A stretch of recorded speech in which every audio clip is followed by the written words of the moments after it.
Gəlin, bugün birbaşa mənbənin özünə başvuraq. Söhbət Türkiyə quru qoşunlarının öz gənc zabitləri üçün hazırladığı xüsusi bir liderlik kitabından gedir.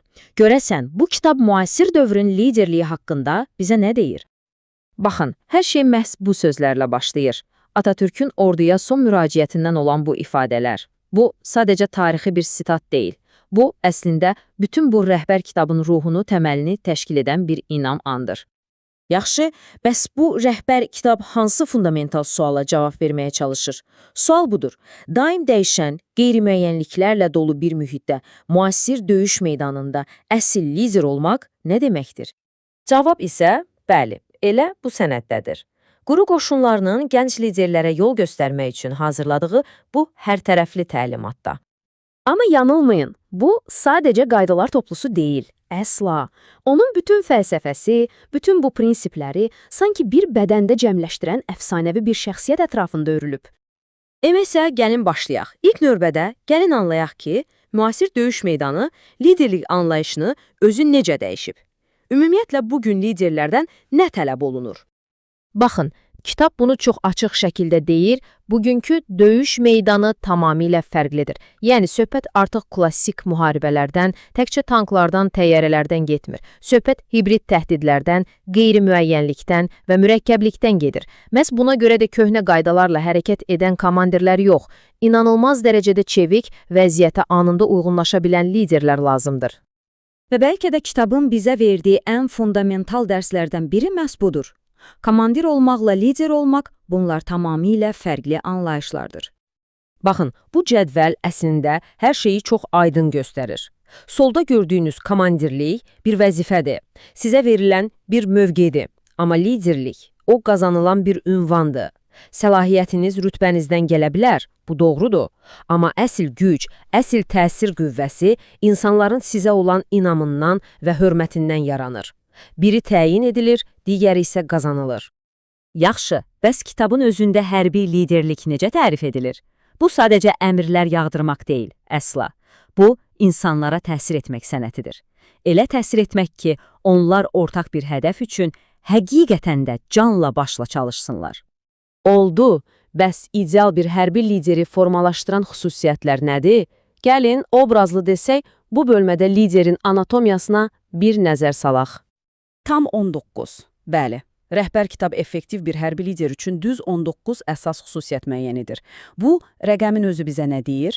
Onu deyir ki, liderlik tək bir keyfiyyət deyil, çox fərqli cəhətlərin bir harmoniyasıdır. İlk qrup xüsusiyyətlər birbaşa liderin beyninə, onun intellektual qabiliyyətlərinə aiddir. Yəni, lider təkcə cəsur olmamalıdır, eyni zamanda kəskin zəkaya, dərin biliyə, yaradıcılığa sahib olmalı və ən əsası, vəziyyəti ildırım sürəti ilə qavrayıb o an düzgün qərarı verə bilməlidir.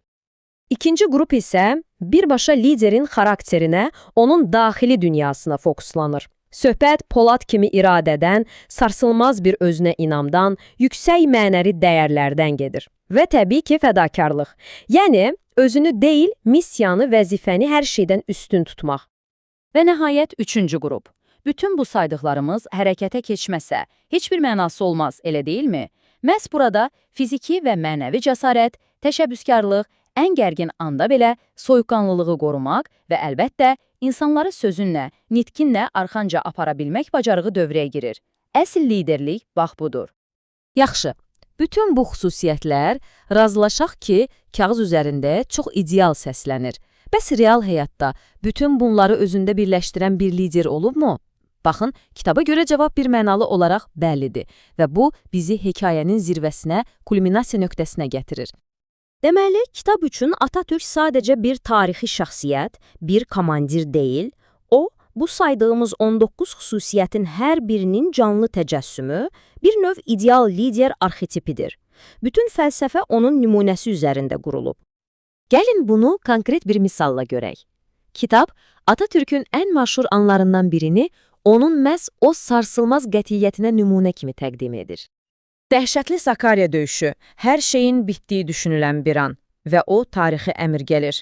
Müdafiə həddi yoxdur, müdafiə səthi vardır, o səth bütün vətəndir. Baxın, bu sözlər təkcə bir əmr deyil, bu bütün müharibənin gedişatını dəyişdirən bir strateji zəka, bir qətiyyət manifestidir. Növbəti hekayə isə, məncə, əsl liderliyin, rütbədən, rəsmi səlahiyyətdən nə qədər üstün olduğunu göstərən ən təsirli anlardan biridir. Təsəvvür edin, Atatürk bütün hərbi rütbələrindən məhrum edilib. Artıq o, rəsmi olaraq heç kimdir. Amma general Kazım Qarabəkir öz korpusu ilə ona yaxınlaşır, hərbi salam verir və deyir, mən və kollordum, əmrinizdəyik paşam. Bu nə deməkdir? Bu o deməkdir ki, sədaqət rütbəyə deyil, şəxsiyyətə göstərilir. Və gəlin bir də onun cəbhədəki cəsarətinə baxaq. Liderlik təkcə ağıllı əmrlər vermək deyil, həm də ən böyük fədakarlığı tələb etmək və bu fədakarlığa özündə hazır olmaqdır. Çanaqqala, tarixin ən qanlı döyüşlərindən biri və Atatürk özünün məşhur 57-ci alayına o unudulmaz əmri verir. Mən sizə hücum etməyi deyil, ölməyi əmr edirəm. Bu, çox kəskin bir əmrdir, elə deyilmi? Amma bu, həm də onun fədakarlığın nə olduğunu dərindən anladığını və missiyanın hər şeydən, hətta həyatdan belə üstün olduğuna inandığını göstərir.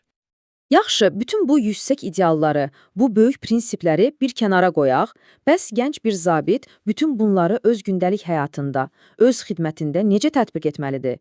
Gəlin, yekun olaraq buna baxaq.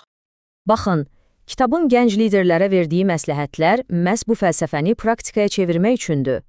Vəzifəni dərindən bil, təlimlərdə şəxsən iştirak et, əskərlərin üçün bir nümunə ol, anla ki, sən öz birliyinin həm beynisən, həm də onun döyünən ürəyisən. Söhbət sadəcə bu prinsipləri bilməkdən getmir, söhbət bunları bir həyat tərzinə çevirməkdən gedir. Və gəlin bu təhlili Atatürkün cəsarətinin, o qorxmaz ruhun mahiyyətini bir cümlədə cəmləşdirən bu təsirli fikri ilə bitirək. Bu, təkcə bir hərbi aksiyon deyil, əslində həyatın bütün çətinlikləri qarşısında necə dayanmaq lazım olduğuna dair bir fəlsəfədir.